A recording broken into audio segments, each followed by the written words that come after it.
Okay, hello, welcome back to another stream of Boomeadow builds.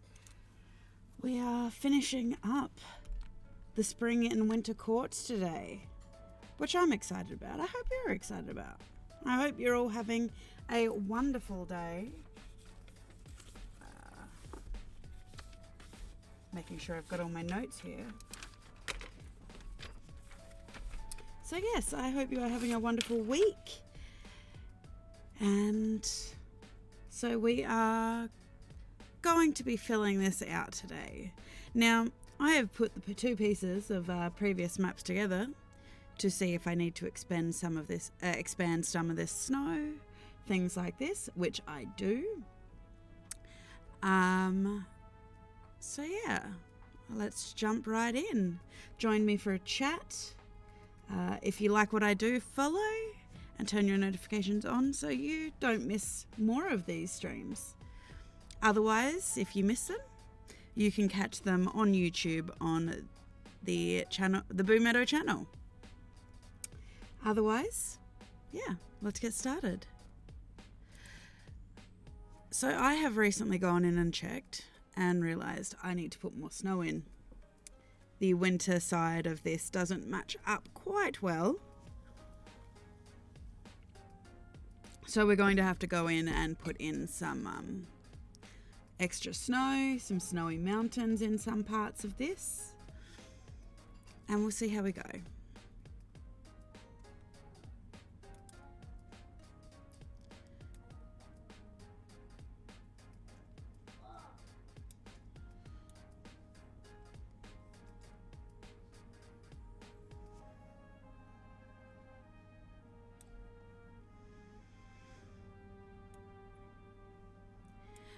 For my map building, I use Incarnate, which is an online resource. It's a really great resource too.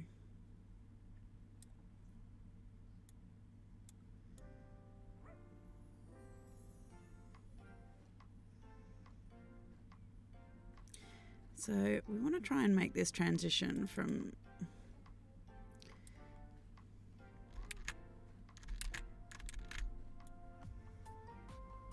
spring to winter a bit more seamless, I think. Welcome, hello.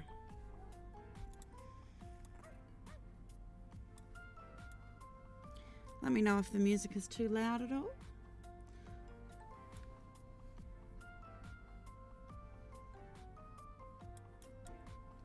So I've been having a bit of a think as well about how I want to do the magic in this world.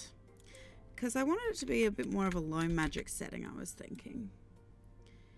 After the events of the stopping of the Titan King and things like this, I wanted it...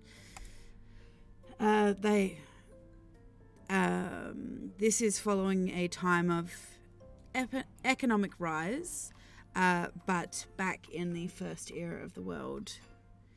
The way that magic was generated did indeed change because prior to that, it had been through the sacrifice of a twin with eldritch blood. And there were clearly people that did not approve of this. I wonder why.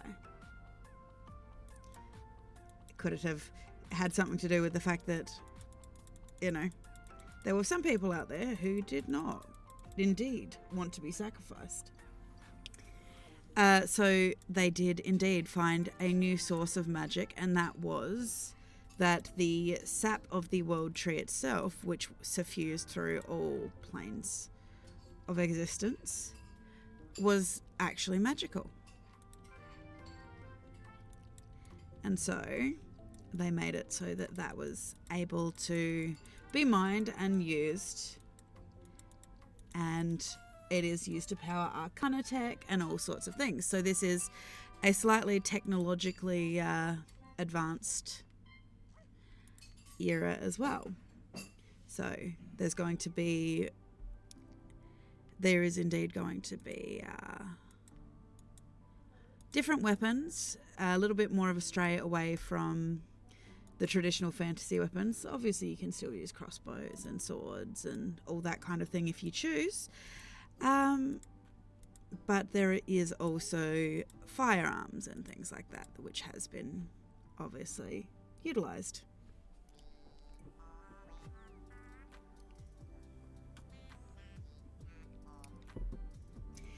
There was a technological dark age in the second era of the world, after the fall of the draconic gods, but because that led to the major technological advances of the age, the Kalishtar, they actually vanished into the void of purgatory for a good 2,000 years through the acts of one of their own, in trying to save his daughter from death. An alchemist tried to basically create a living phylactery. He tried to turn his very ill daughter into a lich's phylactery, but she had not yet passed, and in doing so he tore a hole in death itself. And the armies of the dead, so those who lived in a semi-wakeful state, like your dream gods and things like this, who resided in Hades, were kind of torn out into the material world, and they forgot that they were gods and things like this. And it also birthed one of the head gods of the Third Age, Eris, who was known as the goddess of chaos. Some of these names will change in the setting. Some of them are okay, obviously, within reason, because I'm trying to make as much of my content my own without having it impinge too heavily on Wizards of the Coast stuff.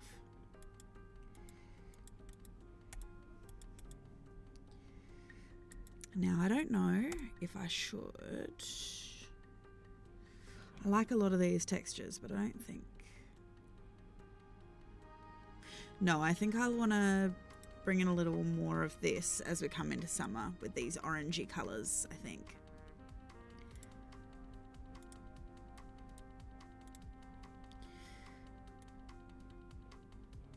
That's not the size I want. I want to change this size, which will actually make the a little bit smaller for the transition from spring to winter.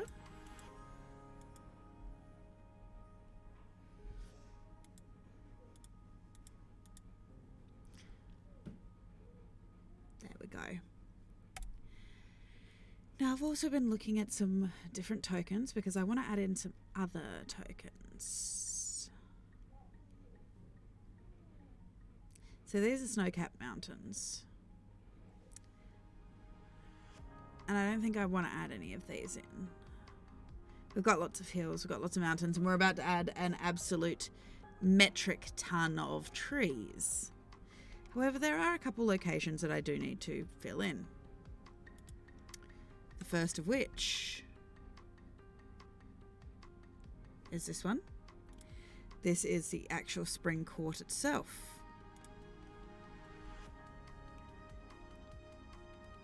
Now, I like to make it nice and big so I can see what colour I'm changing it to, because I like all of my tokens to be black.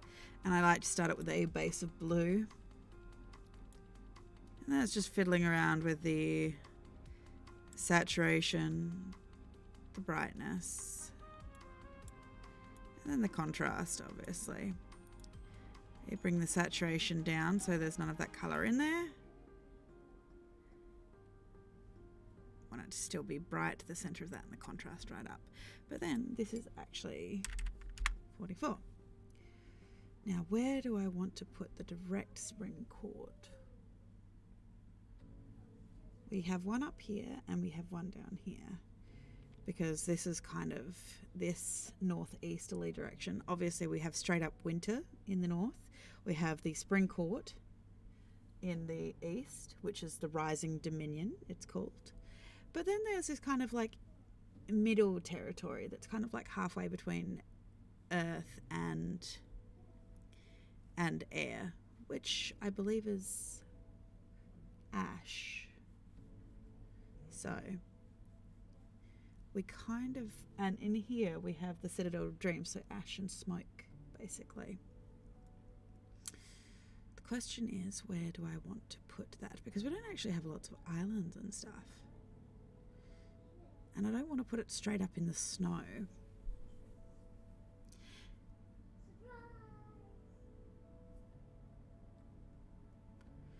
I mean, Trollheim kind of comes directly in the middle there. Do I actually put it in here, in the where Trollheim is?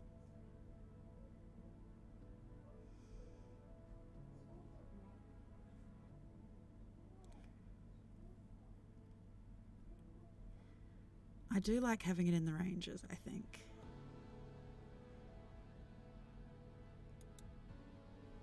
And I'll want to rename this river, I think.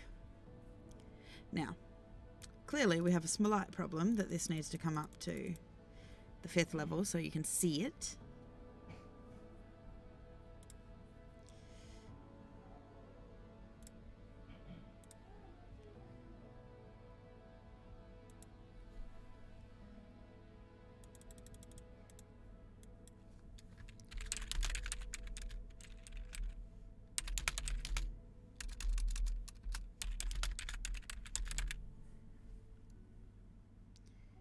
Because, yeah, the spring court will be down here somewhere.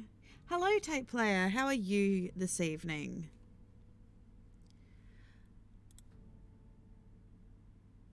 I need to move the name of the Trollheim, which is a very large mountain in the Dathyalurenael ranges. Dathyalurenael. I'll have to practice this. Relaxing this evening. Well, come on in.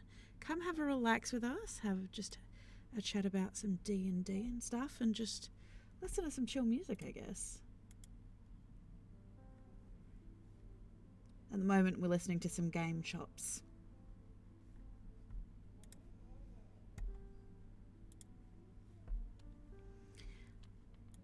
I do like the game chops music. I fluctuate between this, chill hop, and lo-fi girl because, you know, I like to keep this nice and chill, while also talking about the magic system of the world. I've been quandary over how I'm going to do a low magic setting, because obviously I don't want to punish my players. I don't want to take class choice away from them and things like this. So, after doing a bit of reading and things, the way I think I'm going to do it is make it more of a societal pressure rather than an actual physical, mechanical issue, I suppose.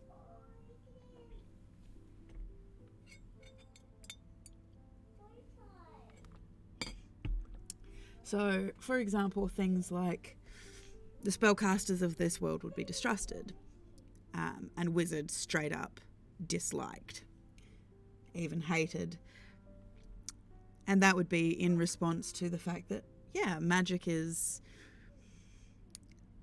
this world is chaotic's not the right word, but it is unstable because of years of mining of the world tree's magic.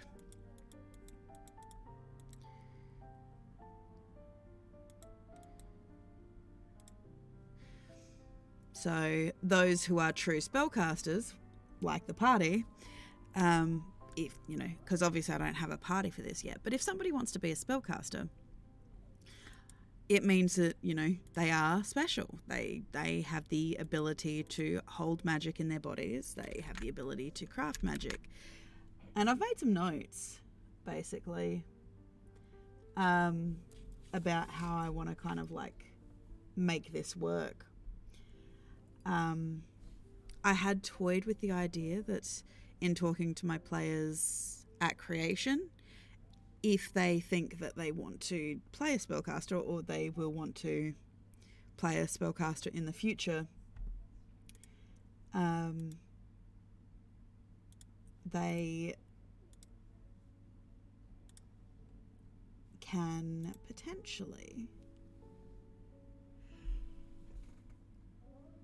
I mean, I don't necessarily know if I want to highly regulate it. It depends, because we won't actually be starting the campaign on the material plane. For those who have kind of heard this spiel before, I'll just go back kind of a little bit over it. For those who haven't, that in the third era of this world, known as... So this campaign will take place in the fourth era, in a time called the post-merge. In the third era, a group of adventurers had stumbled across the Necronomicon. That's one way to do it. No, they had stumbled across the Necronomicon, and it was becoming the rise of the Titan King,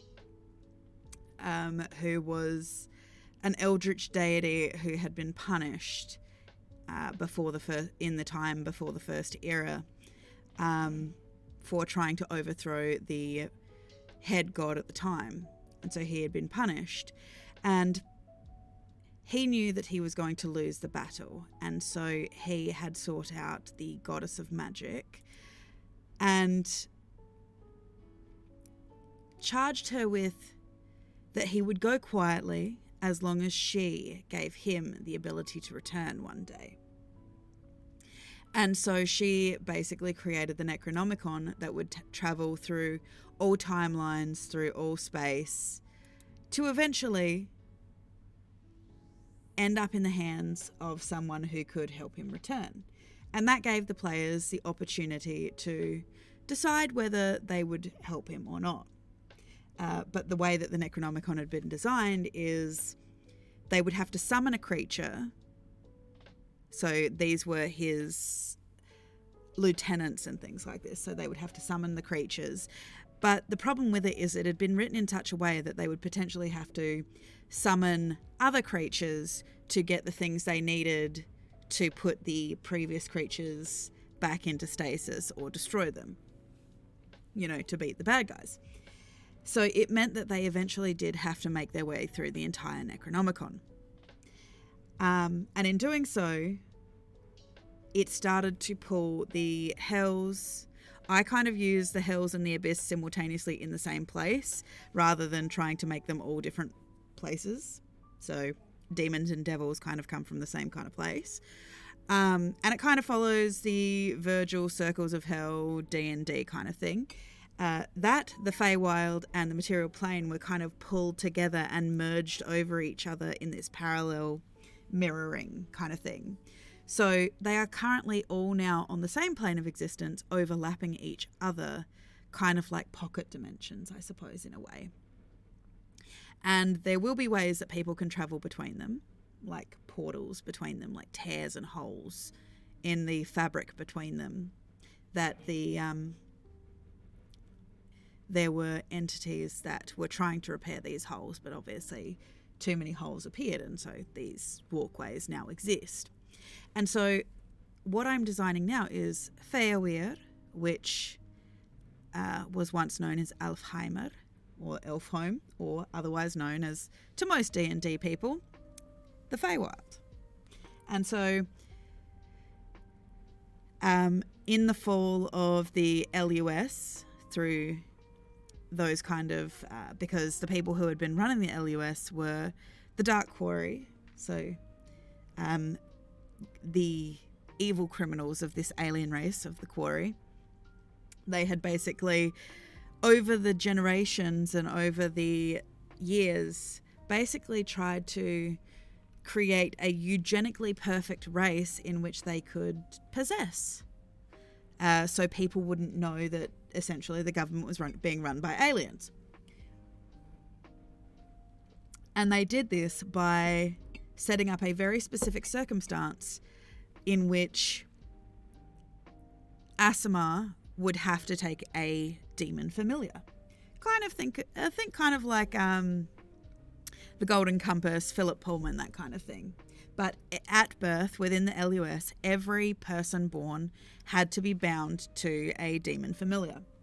And so, because obviously an ASMR is a combination of mortal and angelic blood, by tainting them, by giving them a demon pact, it made this perfect, these perfect hosts, basically, that could be possessed by the Dark Quarry, because unlike the Kalashtar, who are the light quarry who merge perfectly with a host, the Dark Quarry are very much more a parasitic spirit race that possess people. And in the fall of that government, basically, a group of very powerful witches, led by I cannot remember her first name right now. Yeah, yeah, kind of. But I remember her last name. I can't remember her first name. But there was essentially a coven of witches being led by someone Glass Crown. She and her coven, basically, because they had stable magic, took over the governing of this place, which was all well and good and fine. They were quite good, but as time passed on, there were some of them that were corrupted, and I can't go into the finer details of that. One, because I don't know yet what I want to do with that, but also two, that's got to be part of the mystery. And so in fleeing the witch queens in the material plane, humans and other races have come through to the Feywild, where they were welcomed, because there were people in the material plane in a place called the Starfall Islands who basically facilitated the exodus of people who wanted to be free from this oppression.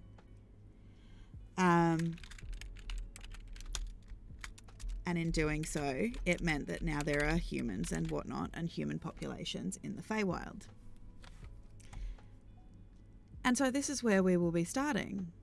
And so it can start at, I usually start my campaigns at level 3. And they'll be doing regular adventuring stuff as they start discovering, they can be part of the uprising against the witch queens, the solidification of magic and things like this. So, hopefully.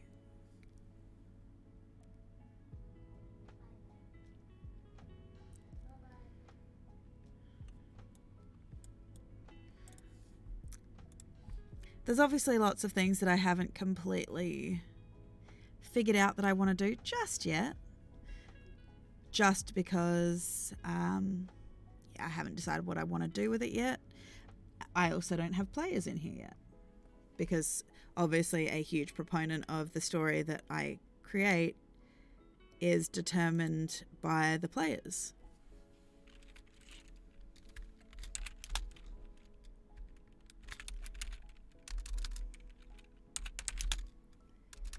Helps if I can write spring. Spring has lots of letters.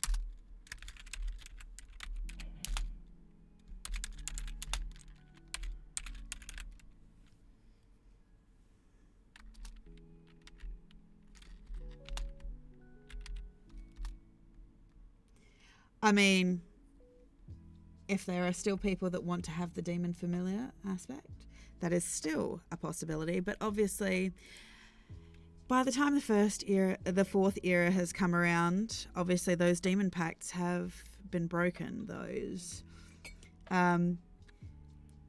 hells in my world are very bureaucratic. They're very much run like a business. Each of the lords of hell, they have specific purposes that they do within hell. As I said, I do follow a little bit of the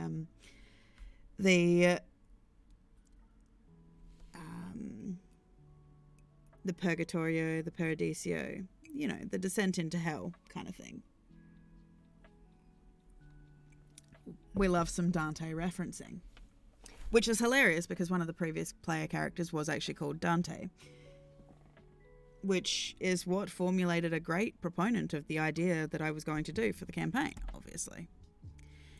And it actually all focused around this one Vidalcan wizard who had been experimenting with magic he shouldn't experiment with. Old eldritch sigil magic. And it had gone wrong. And he had lost his demon familiar. He blew up his wizard tower. And all he wanted to do was get his best friend back. And that is what led him to being given the Necronomicon. A wizard's curiosity, basically. And obviously there were layers within layers of that. We had a player who was from the Starfall Islands. Helps if I show you the map. Yes, so the Starfall Islands we'll be working on in the spring and summer transition.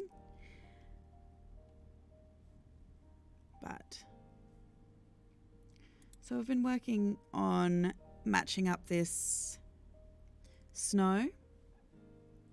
So we've done that. So it's now a bit more spring-winter transition. I don't know if I want to go a bit more darker green, I think.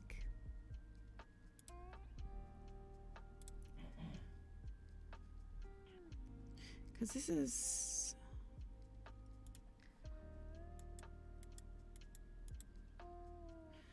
See, that's too big, so I think, if anything, I need to change the size of those.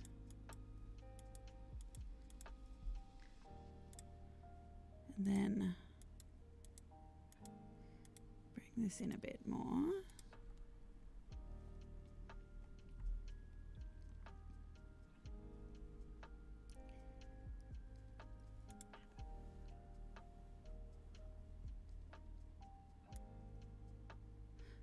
So in Incarnate, you can actually change the size of their brushes and things like this.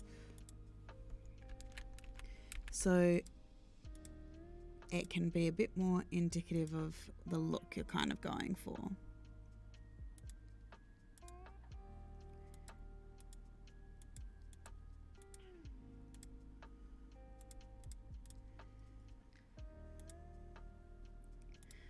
Go through and just do another dusting of snow. The other thing I think I need to do is maybe a bit more ice. Where are the icy water brushes? Just around the glacial areas up here.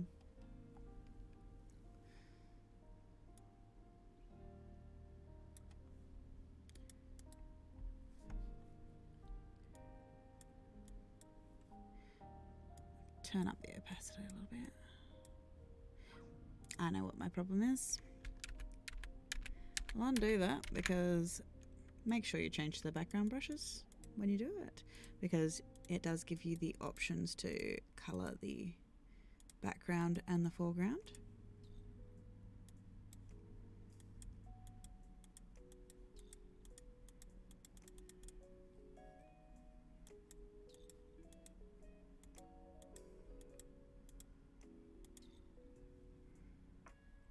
And then I like to actually go over with a bit of the snow and just do this over the top just to give it a bit more texture.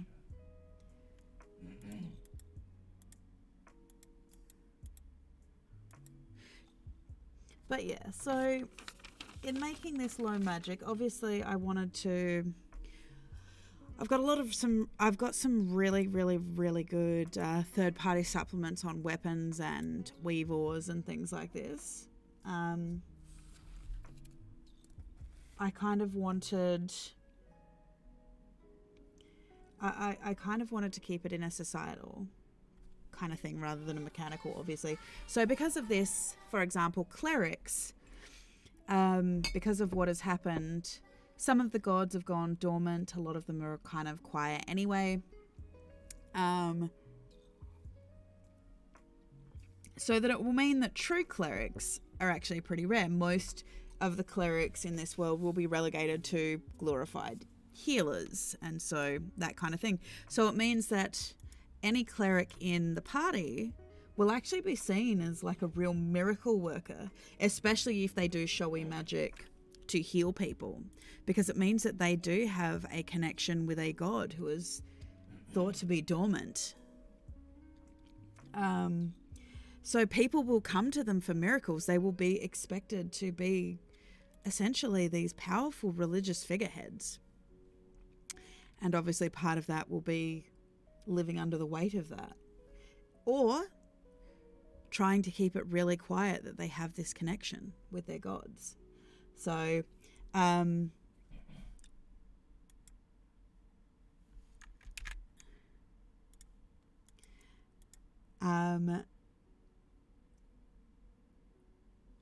druids are going to, especially in the material plane itself, are going to be pretty hidden and sparse. They want to keep the fact that nature magic is untouched. So it is basically arcane magic is going to be the most distrusted thing because of how it has come about. And obviously the world tree, Yggdrasil, is going to be in a bit of strife because of that, because of the actions of the people of the world and things like this. So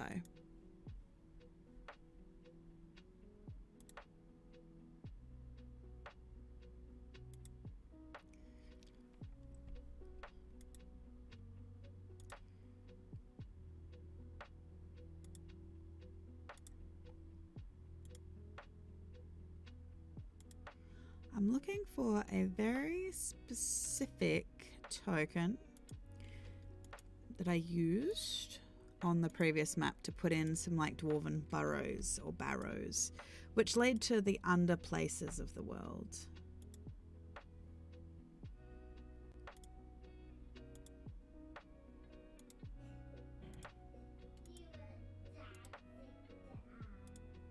And I have yet to find them clearly.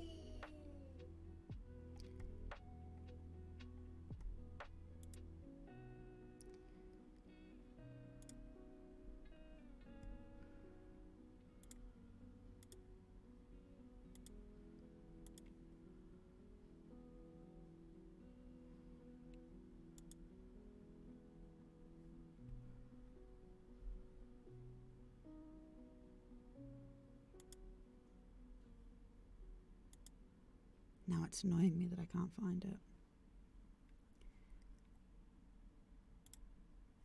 Might actually be that. Yeah, they are gonna, I suppose in a way they're gonna be a little bit like, yeah, get off my lawn. In the material plane, it is very much the concept that they are going to druids so hard that, at least in the material plane places, they're going to druid so hard that it's almost impossible to find their villages. They are hidden so well by nature in the wild lands, which is obviously the ununified part of the LUS, or the world. Basically, for a little bit of backstory on that, the LUS basically was created because of the demon war, as the demons broke through, and this is what led to the demonic subjugation, and why everyone ended up with a demon familiar in the LUS.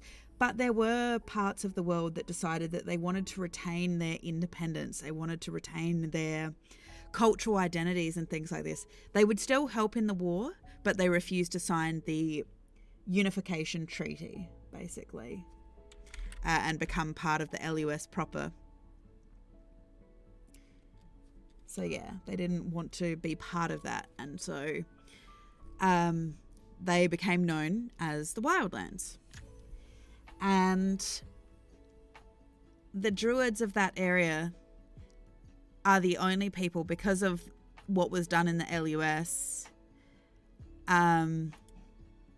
it was made so that the druids of the LUS didn't know true druidic magic. There were spells that they had been forgotten. They basically all learned their druidry from one textbook that had been cleansed of the types of magic that would stop the the Dark Quarry from being able to essentially maintain their stronghold. And so the people of the Druids of the LUS, the Druids of the Starfall Islands, basically became known as the last true Druids of the world.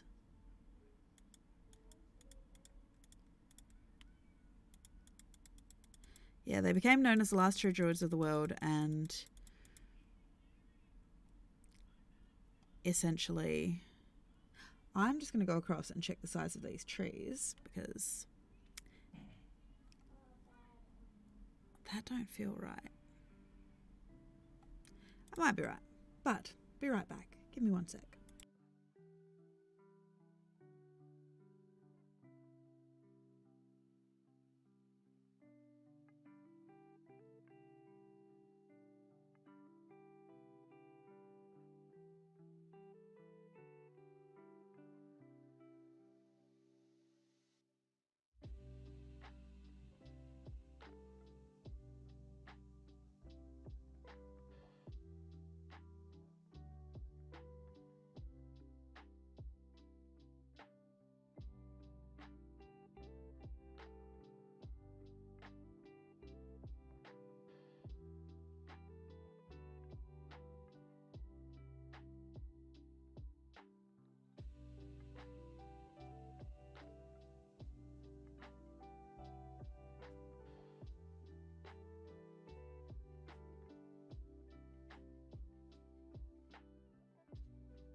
Okay, back. I apologise for that. It takes a little time for these maps to load. However, I did find out what size my trees were. Which, for anyone who wants to know, the trees are size 44.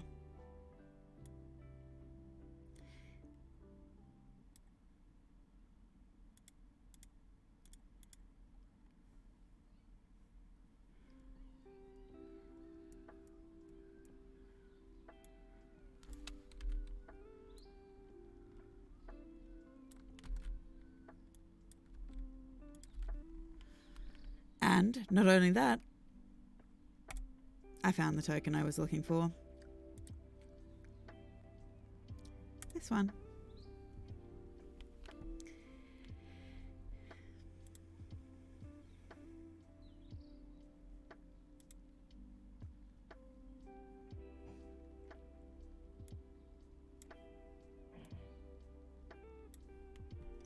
But yeah, so much of the world has become fleshed out purely because I've had players in it who wanted to play the stories of a druid from the Wildlands or the Starfall Islands. And so their part of the journey was finding out that part of the reason druidic magic wasn't doing what it was supposed to be doing is because so many of the druids had been at least the Wildlands. They worked for the Council of Elders in the Starfall Islands, and they worked for the Elder of Knowledge. And through that, they discovered that magic, nature magic, true nature magic, druidic magic, was being destroyed, stripped away from the people in an effort to avoid them having the power to stop what was coming.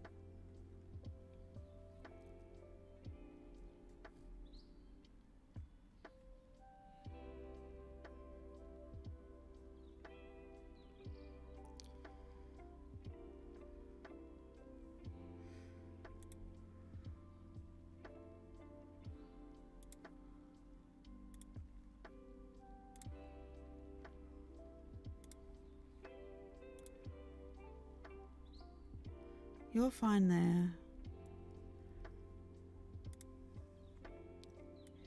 I think I want to put a small healer on this.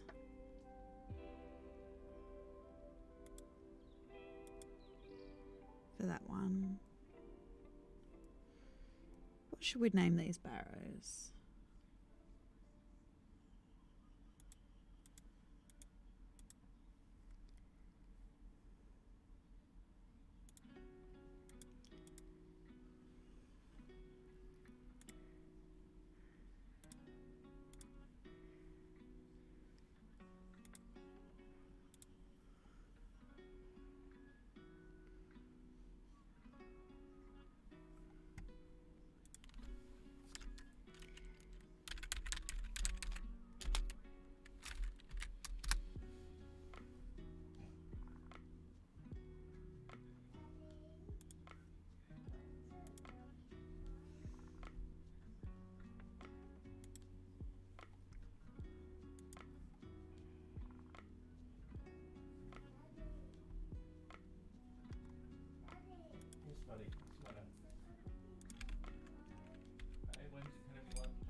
Okay.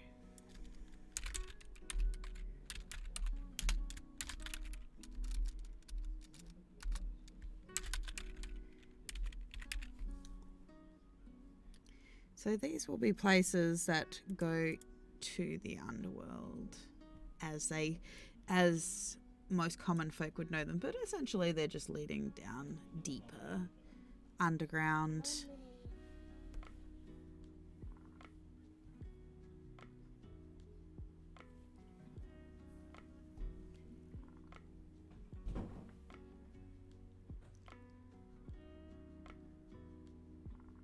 So these kind of have dwarven names.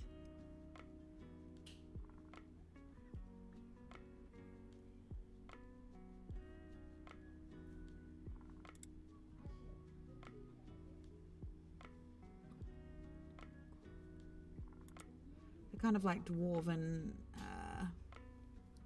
surface cities, I guess.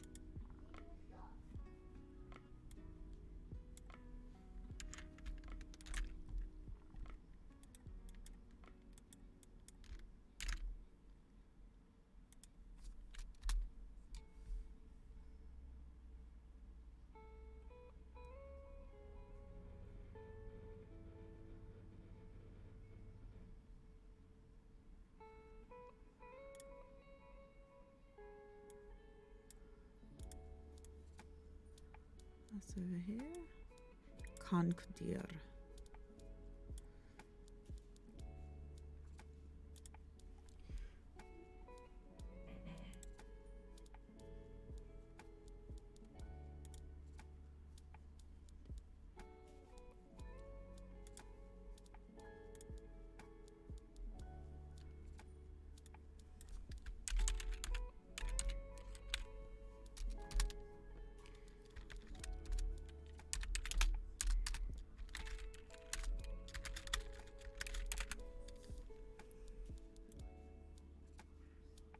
Doom's End. And then, yes, I did find out what size my trees were, which is always helpful. Because we like some continuity in our maps.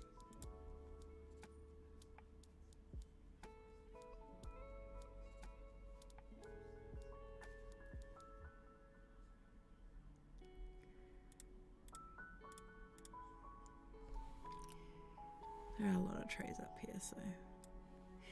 And the other thing is as well, like on these map joins, I don't want to put too many trees and stuff on these map joins so that when I can join them up, I can go in and add trees over those lines so it becomes a unified map.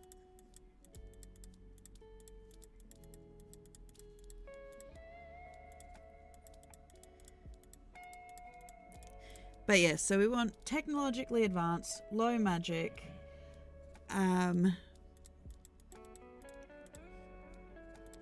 I think the only real mechanical thing I was going to do was that only wizards will be able to take the Arcana skill.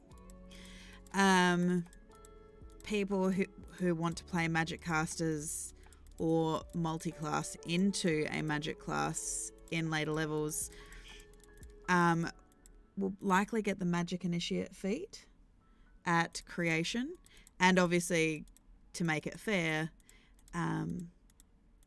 somebody who does not want to be a magic caster will get to have a comparable feat at creation, obviously, for, as I like to say, a normie feat.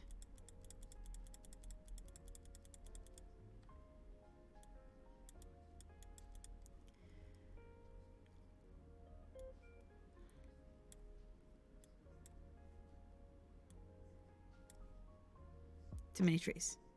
Lower the density.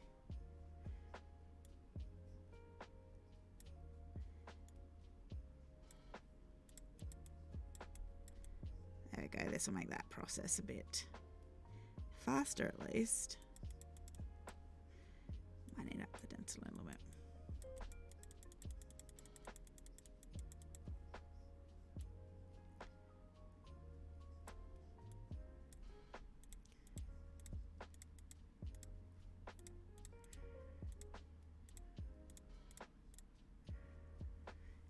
The problem with doing it this way though is it makes it less organic.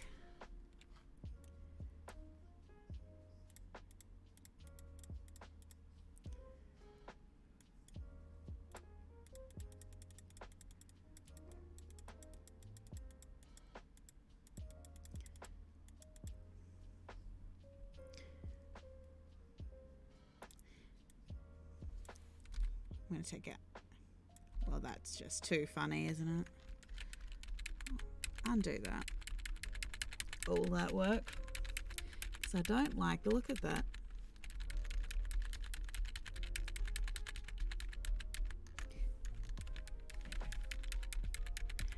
See how there are too many lines? To me, that looks too uniform.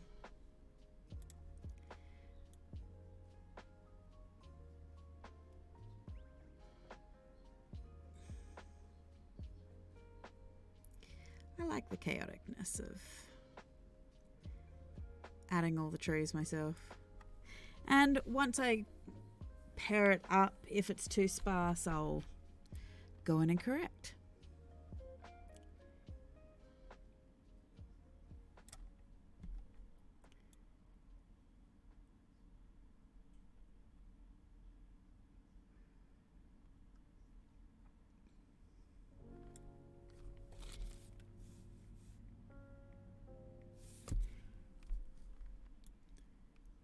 I feel like magic items are going to be hard for them to find.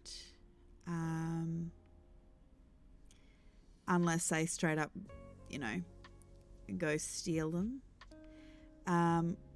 We will see if they become part of like a resistance. I don't want to immediately start them as they are part of the resistance trying to free the material plane. I want to leave that up to them. So I don't really know what I want to start there. I suppose give them an initial thing. I mean, we could go with the classic you meet in a tavern. I know that is exceptionally popular, and some people say it's a good place to start. Some people think it's very cliched. What are your thoughts?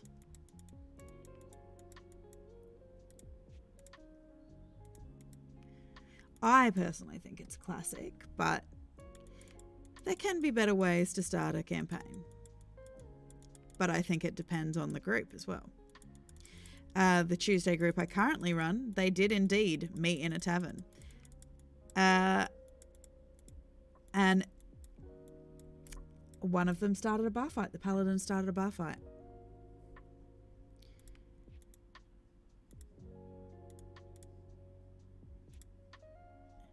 In which they all ended up helping out and decided that, well, because they were all there because they needed jobs, and the Bounty Hunters Guild would only let groups take on bounties. It wouldn't let individuals take on bounties because we had a Bounty Hunters Guild. So they decided to make an alliance, and they became known as the Tavern Brawlers.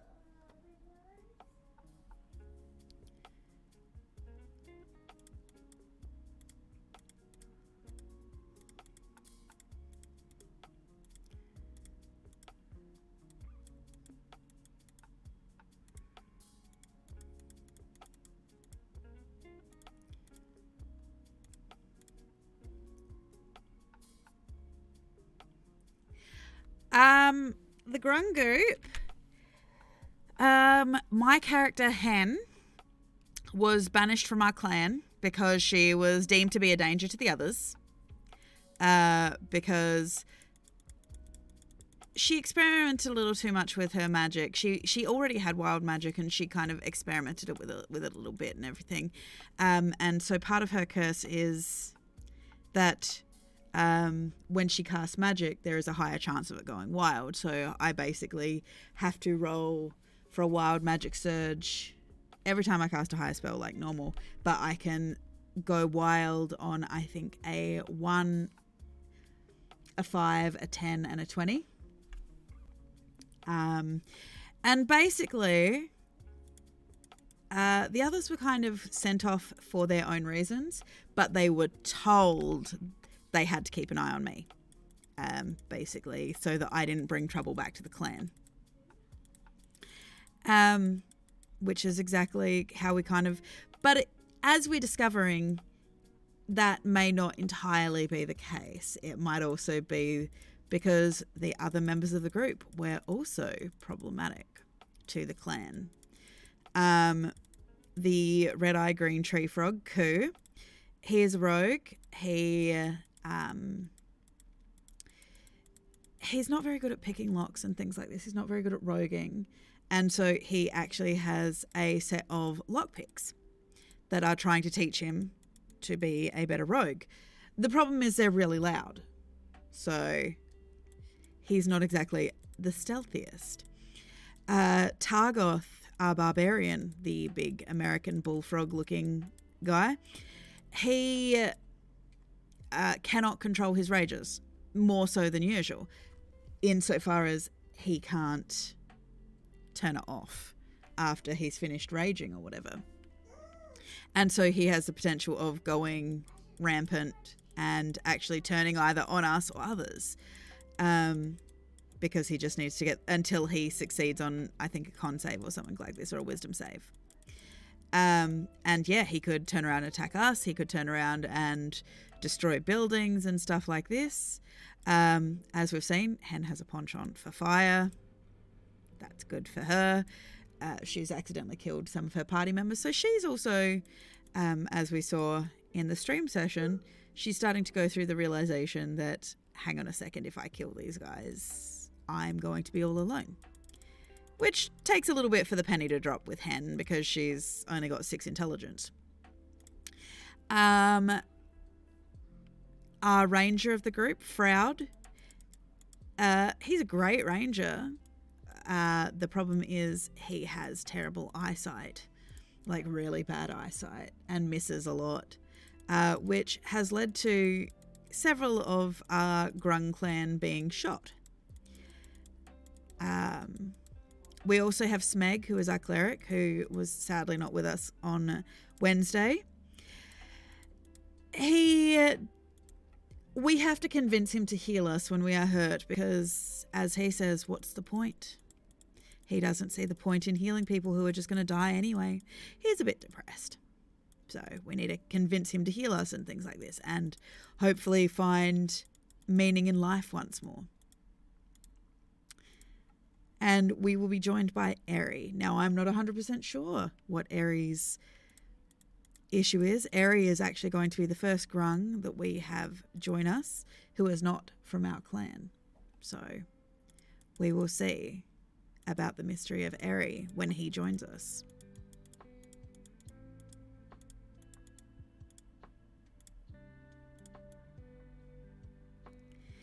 And yeah, basically we started off in a town. My character, Hen, doesn't actually speak common. So that's an interesting time. But she tried to finger touch a human. And they were poisoned.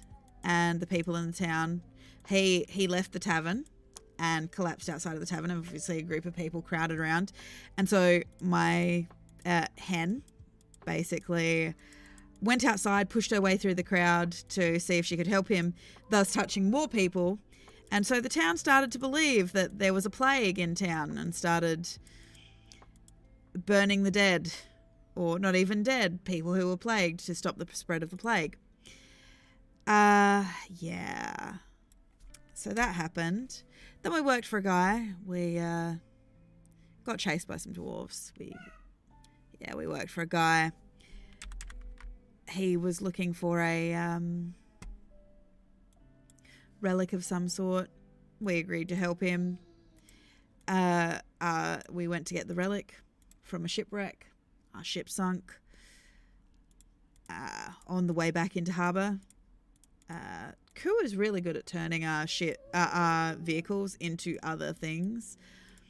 Like crashing our plane, like sinking the ship. And when we looked inside this thing, this box that we had got, there was a crystal in it that was leading us to a place. So we went to the place, we put the crystal into an obelisk, and it summoned a Necron, which now wants to cleanse the world. And we're kind of like, oops, our bad. So we're definitely not there to save the world. We very much are just kind of existing more than anything.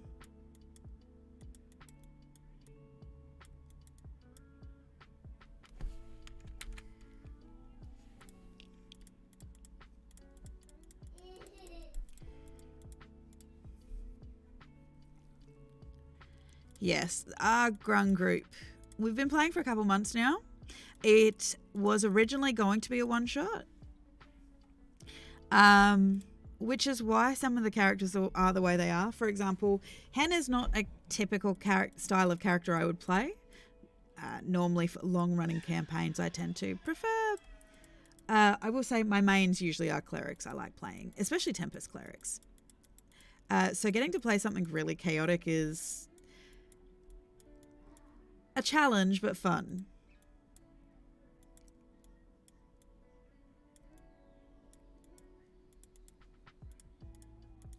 I'm enjoying the challenge of it. And also, as you might have seen the other night, she's starting to realize that people don't listen to her. People don't respect her. If she kills these people she's with, she's going to be all alone. And that would be bad because she would miss them. So she's kind of undergoing a few little changes there. But the fact is, she's just not very good at it. Yeah. It is really, really funny for us to kind of deal with that.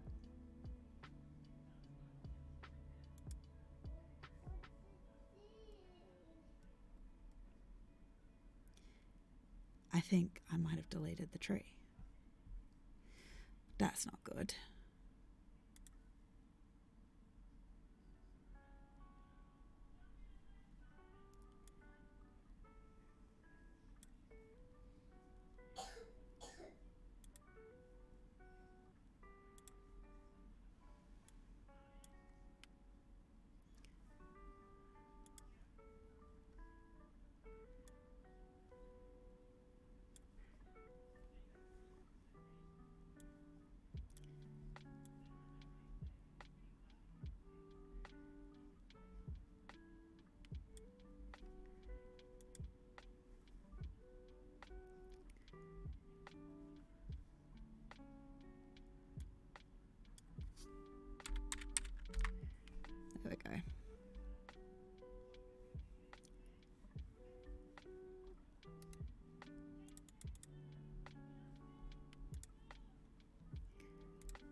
No, I am not usually a chaotic character.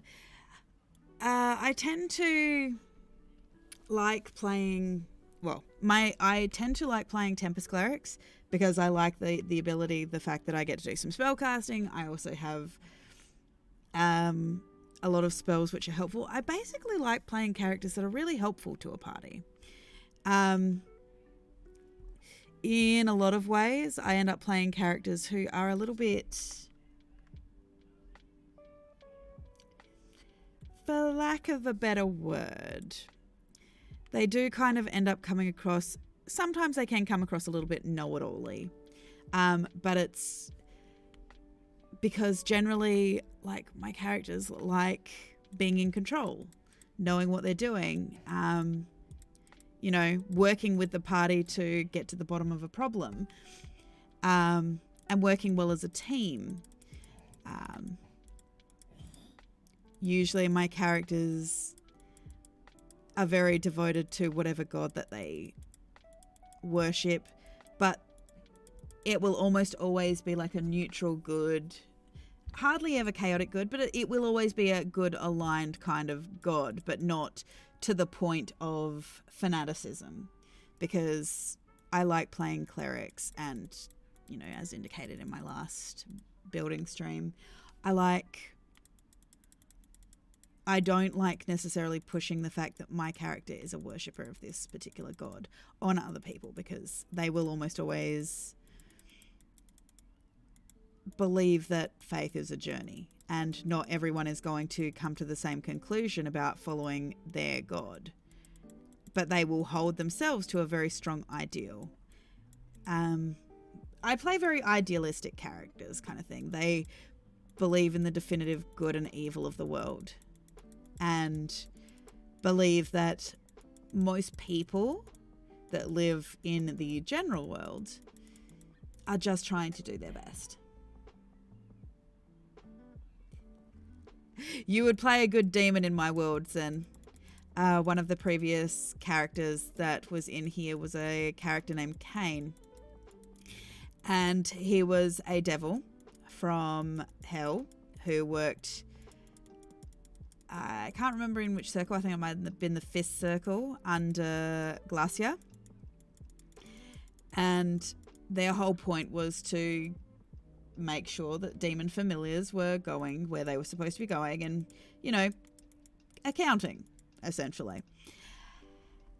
Which is how he got roped in. He was like 3 days out from long service leave, and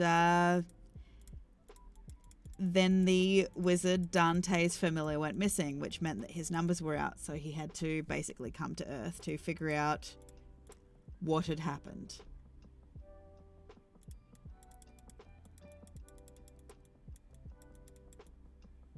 He was a very good character. All of the characters were good characters, let's be honest. But he was a very interesting character. There is also the equivalent of, I suppose, the Men in Black in this world as well. They're called Alpha. They are the Alien Federal Liaison Association. Alpha. And their office exists in the space between the planes, and they basically just make sure that everyone's kind of getting along and not trying to destroy the fabric of the universe. They are also fun to play. Because the idea is, just like Men in Black, they have a name, like a letter for a name. However, I spent a lot of time with the player who created this character going through and making agents A through Z. But we didn't want it just being like a letter of a name from their first name or whatever. No. They were named Agent A for like Agent Asima. Agent B was a bugbear. Agent C was a centaur.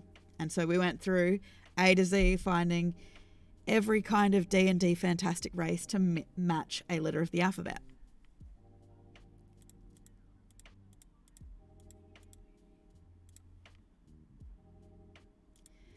And yeah, so their whole purpose was basically making sure people weren't destroying the fabric of the universe.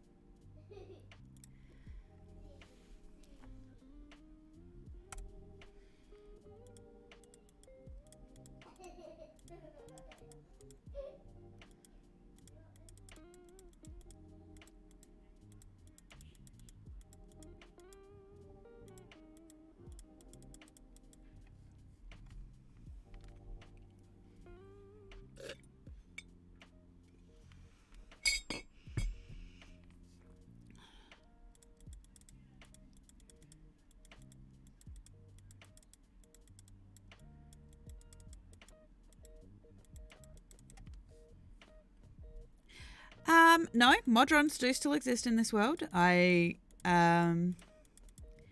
Agent M, I believe, was a Modron. But yeah, no, the lawful planes and everything, I do have room for that within this capability of this world, that they do have. I did want it that Sigil did exist because I really, really, really want. I really want my characters to planeswalk and things like this. So far, it's not happening. The way I think I kind of formulate it was that the Modrons and those from those very lawful planes were there to... So Alpha was there basically to deal with aliens. The Modron and their kind were there to more make sure that those of a divine nature weren't breaking any laws. So the Modrons, because they are truly neutral and truly lawful, basically police the gods. Because obviously you've got the Modron, you've also got various other of those metallic style races that, yeah, make sure people are not defying the laws of the universe more than the fabric. So yeah, it's Alpha is more the fabric of the universe insofar as the existence of the universe, the scientific side of things, whereas who polices the gods? Oh, the Modron, basically. The Modron and their ilk.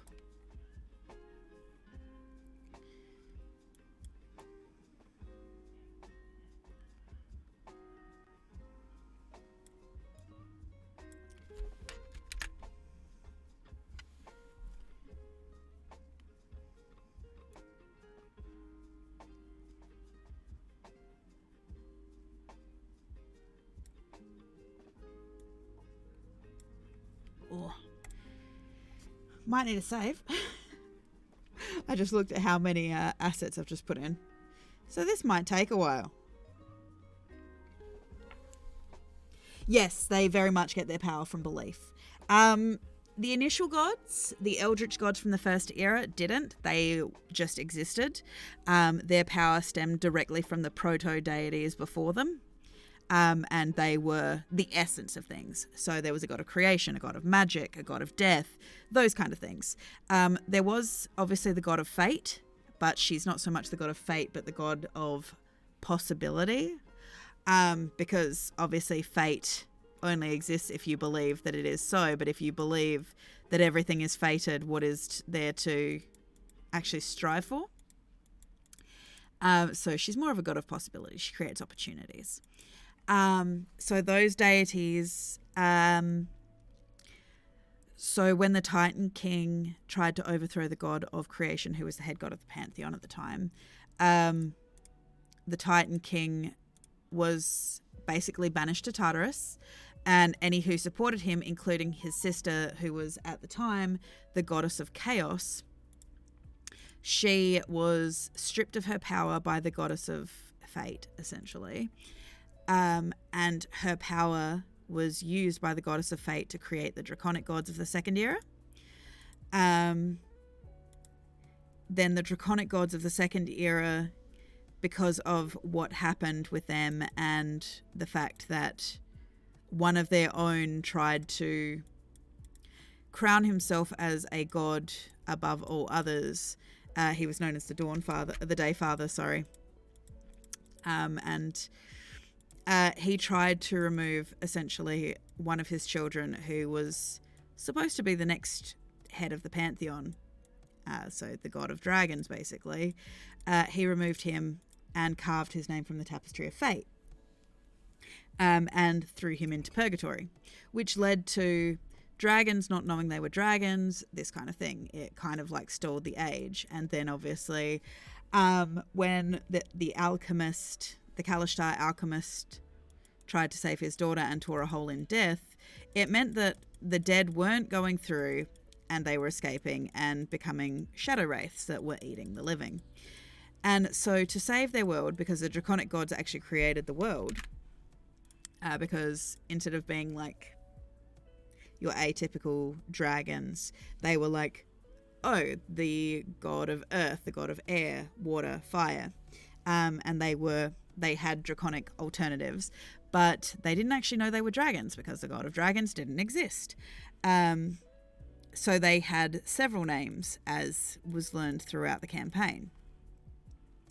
And from there, to save their world, the young dragon gods of earth, air, fire, and water, they actually created...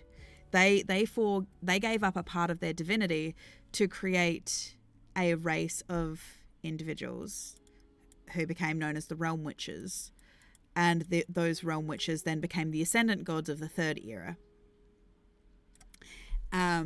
with some exceptions. But the Ascendant Gods of the Third Era basically were mortals who rose to ascendancy, and as the Draconic Gods stepped away from their power to basically allow their world to grow and change, the Ascendant Gods essentially took over and watched over humanity to foster the world into the new era. And the head of the pantheon there was the god of balance and order, Neishing, who was a turtle god. There was Eris, the goddess of chaos. But she wasn't just the goddess of chaos. She was also she became the mortal personification of love. She was created when the alchemist tore open death to get his daughter back. It was the act of true love and chaos, because love is chaos, that actually created her. And her mission throughout the journey was essentially to keep all of the gods of death together and close the hole in death, so that the armies of hell, because this is how the demonic war happened, because the armies of the dead weren't there to keep the armies of hell in check, they started to blossom and grow. And so that actually led to the demon war. But not only that, the last vestiges of the Kalishtar, the quarry homeworld, crashed into the planet, destroying the world. So the Ascendant Gods actually created the land masses we're seeing before us as a place for the people of this world to go. Now, in the Fourth Era, it will still be the Ascendant Gods, but because of everything that's happened, because of the merging of the world during the merge, they are not as in touch.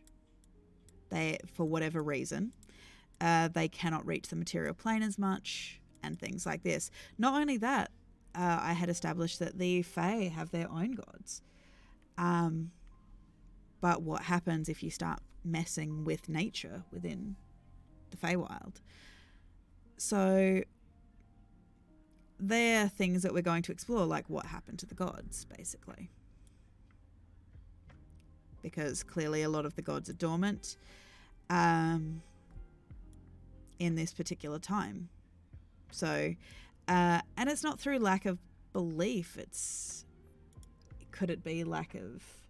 Hello, Blood Moon!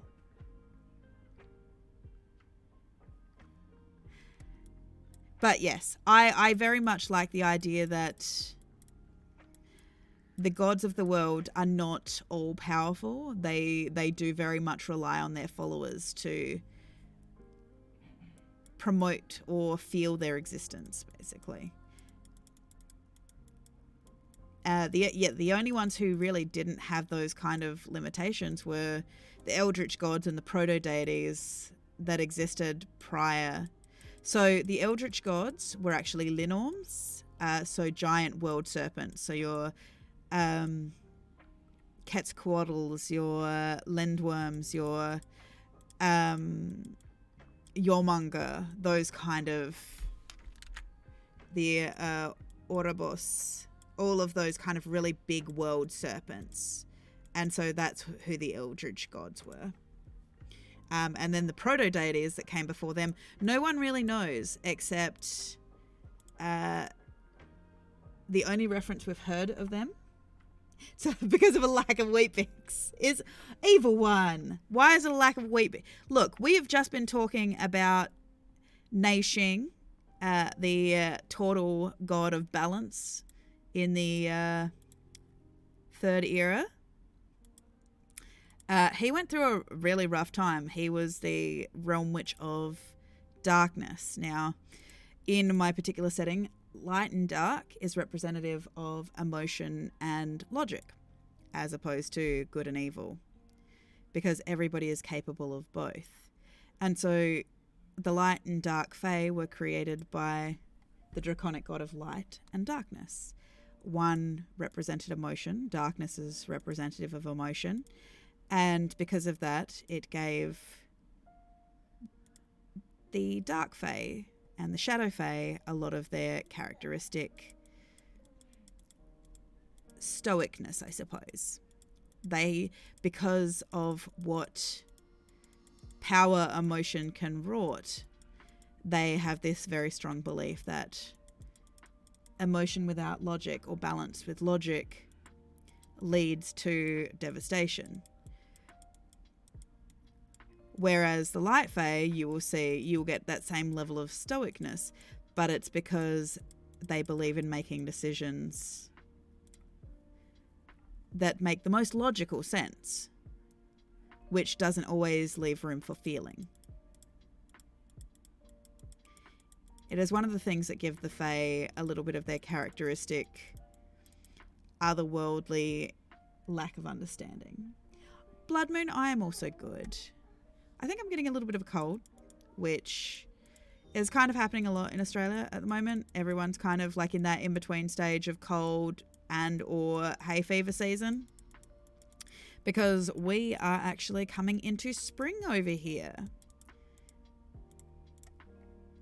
for those who do not know. Yes, so the god of order and balance, Neishing, in the third era / fourth era. He is also the patron saint of cage fighters because he believes in balance.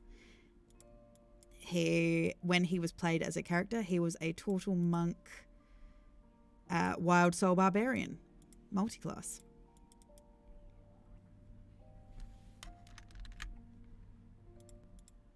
Because above all, he believed in peace, but sometimes, you know, you still had to, you know, cover that aspect of things. I'm trying to remember his list of achievements. There was a large list. He was basically kind of like the grandfather of the group.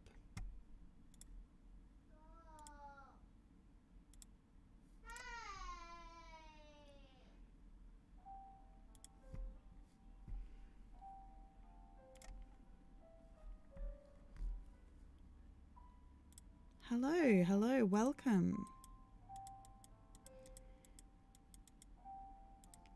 I am just hoping to get all of these trees in for this one.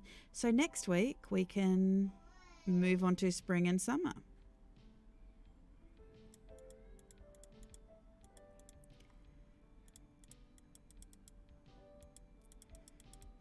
How is everybody doing today?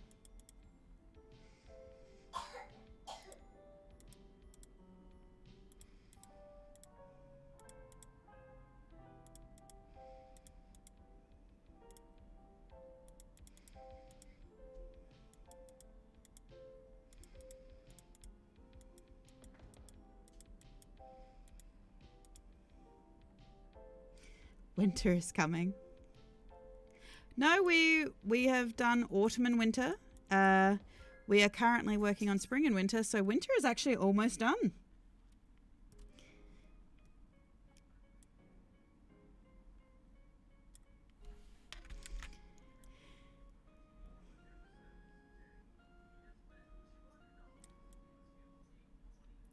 Yes, we will be working on the summer courts, and I'm kind of excited to do the summer courts because the summer courts are where some of the really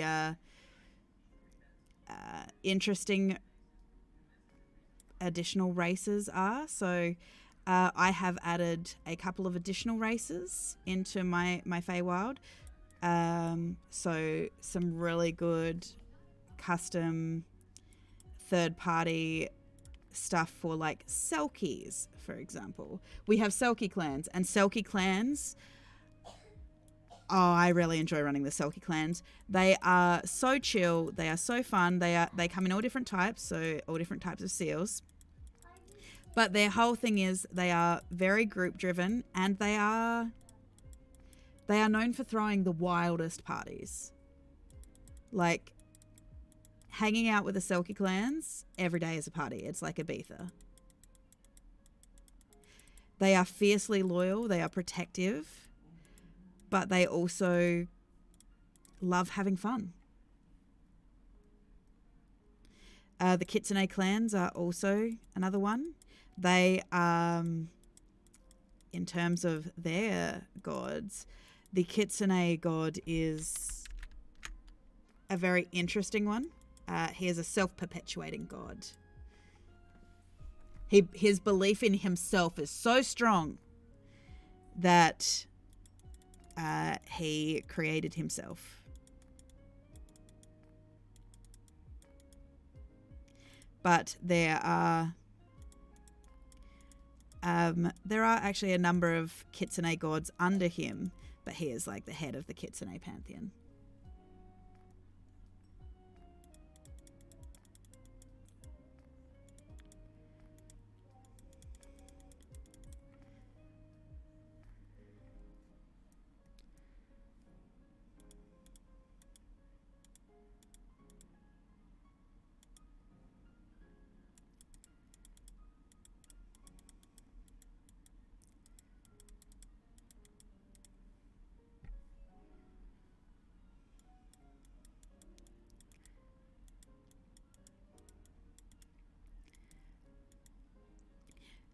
I'm really enjoying playing through the first era of this world as well, because I'm actually playing it in a different... I'm running it in a different style that I haven't normally run. Like, the game that I'm running it in the Tuesday game that I run, they don't have...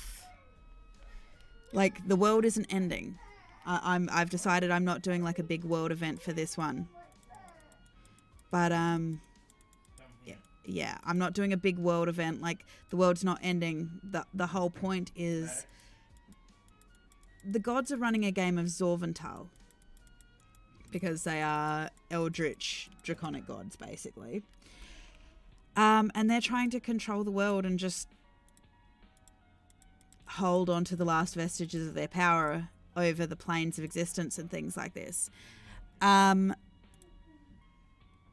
And the group that is running through this game has been pulled into this, I suppose.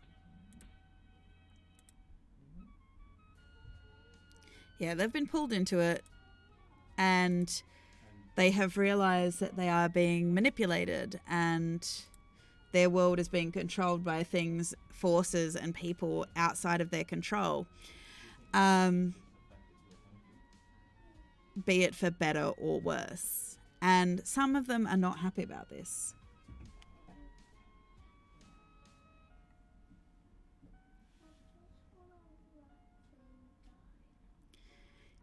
We have an assassin who believes that their clan was created by the goddess of fate, who, get visions of people they're supposed to assassinate, and they've realized that they are actually being heavily manipulated by these exarchs of these gods. And they want to free their clans of that. They want, because this is not directly coming from their gods, it's just these exarchs who are mortal men making decisions, like political decisions. They're not happy about that. So they're trying to change that by becoming an exarch themselves to the god of battle and honor. We have a tabaxi artificer who wanted to be a toy maker, but they have also discovered that they are in the process of creating a lot of weapons and things like this, because they're a tinkerer. They love guns and things like this. But, you know, it was stoked by the idea that their family was taken from them, and they have since found out that their family is indeed not dead. And because of that, they're starting to question whether they want their legacy to be all this death and destruction. We have the twins of prophecy. They hate being called that. They don't want to think that their destiny is for one of them. So they have found out that the players of this game think that these twins have eldritch bloodlines, and so one of them needs to be sacrificed so that magic can continue. And of course, well, they don't want that, so they are endeavoring to change that.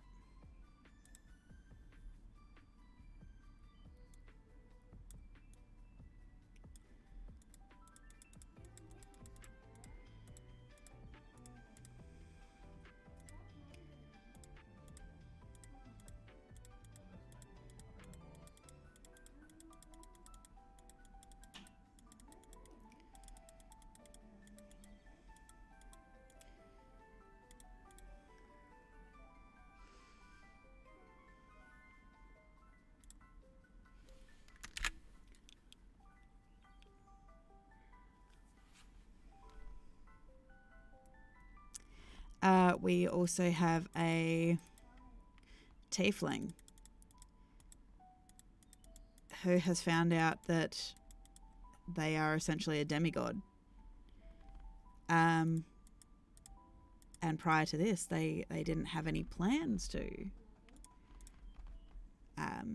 save the world or anything like this, but they're starting to realize that they may not get a choice,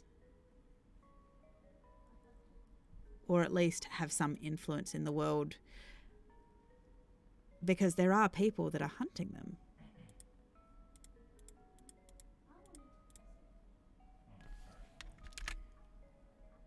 Powerful entities that are hunting them. They found out they're descended from storm giants. Their mother is a storm giant whose people basically prevent a giant storm that is supposed to try and come and destroy the world every few years. They prevent that. But it was set as a punishment because the head of this storm giant clan had kidnapped the goddess of water and tried to steal her power. And so he and his family were locked into this battle, essentially, to protect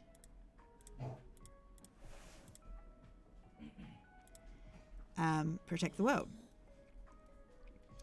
And his mother was the youngest of them, and she had managed to escape for a period of time, and she had found a man, fallen in love, and it resulted in this character.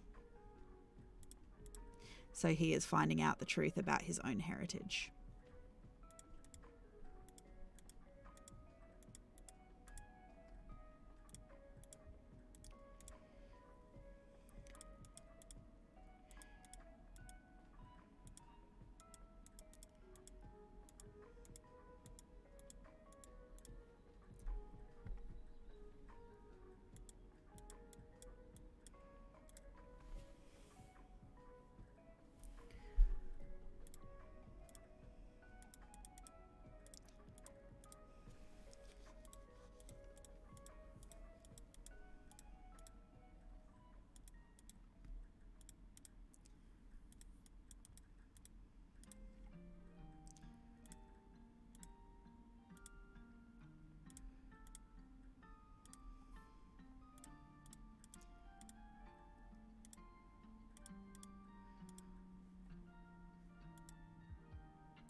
Now, to balance this out a little bit, we'll just do this last thing, and then this map should be done.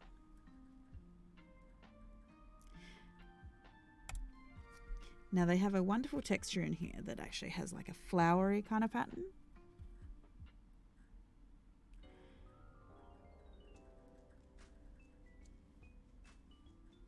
So it's a full-on flower bed. I thought they had one that was a little bit... Could recolor that, maybe?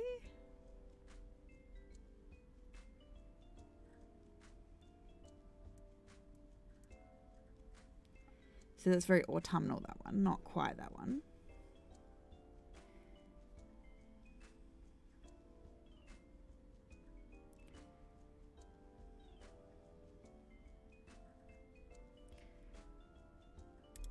I suppose we can try this one. We'll turn the opacity down a little bit.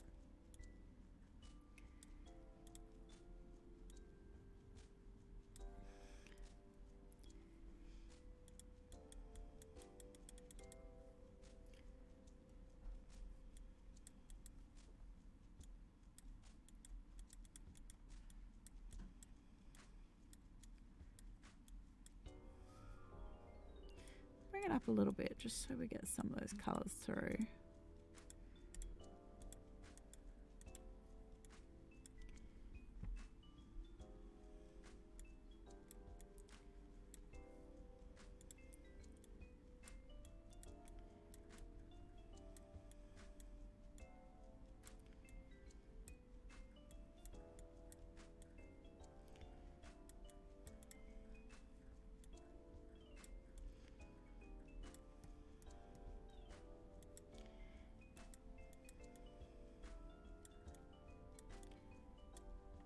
Actually doesn't look too bad. I like that.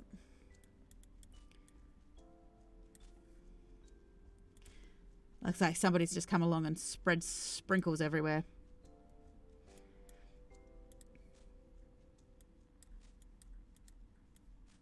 Let's go over with a hint of green.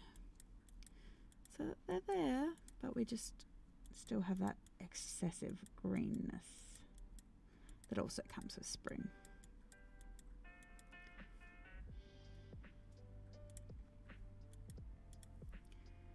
Okay, we'll save the changes. Yeah, exactly. I want it to look very spring-like, so it's very distinct from summer, because summer's obviously going to have a lot more of that real greenness, that real vibrant lushness to it, which of course will start to change into those orangey, autumnal style trees and the deciduous style trees. So here we are. Spring and winter has been completed. I have just realized that we'll just quickly, according to this, because I've just realized my lines have disappeared for the territories. So just mark off these territories. I will probably change these lines to something a bit more fluid, maybe.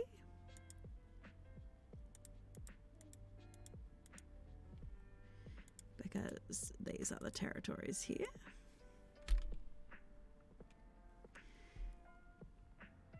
Just making sure. Yep. So that's the territory.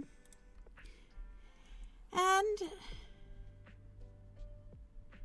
it depends on where the sun is. It is the world tree, so I do want it to kind of also have an ethereal glow. And because it is such a big tree, it doesn't necessarily cast, like, because it passes through many planes of existence and things like this. Simple answer, magic, make sure that these places continue to subsist. Lazy answer there, magic. But it does exist through multiple planes of existence and things like this. So these territories do tend to, like, it still does, the sun does still react much as it would in normal situations. So there would only really be times of the day, the only times where it would get true darkness, I suppose, is if the sun was on the other side of the Feywild or whatever. So at night, that's when obviously they may end up getting more shade than they would normally. Yeah, exactly. And so also Feywild time, that is one thing that I do keep, that Feywild time is weird. It doesn't necessarily flow in the linear pattern that Feywild time does. You know, so you don't know if time is condensed or expanded.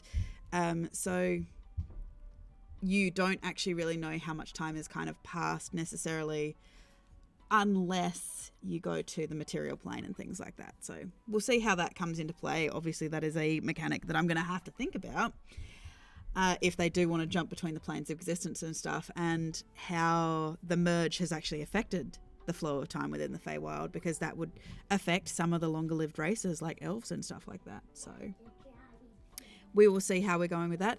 However, this is me finished for the day.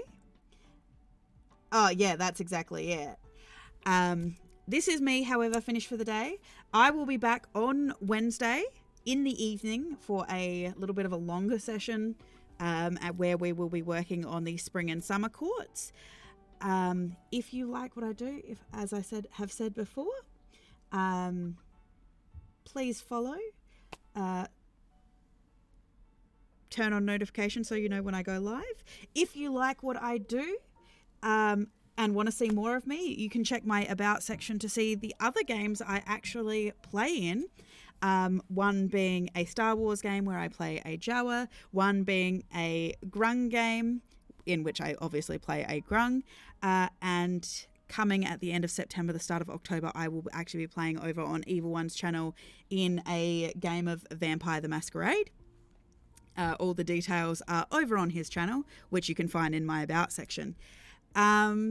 Otherwise, if you like this, want to go back and watch any of this, you can find it all on my YouTube channel of the same name, Boomeadow. Otherwise, I will be back here maybe tonight doing some streaming of some Xbox games. Don't know. It's kind of a up in the air thing. We see how we feel. But otherwise, I will be back on Monday to play a little bit more of Little Witch in the Woods. You want to know when I'm streaming, you can follow me on Twitter or just check my schedule. Otherwise, have a great day, have a great weekend, and I will see you all next time. Bye.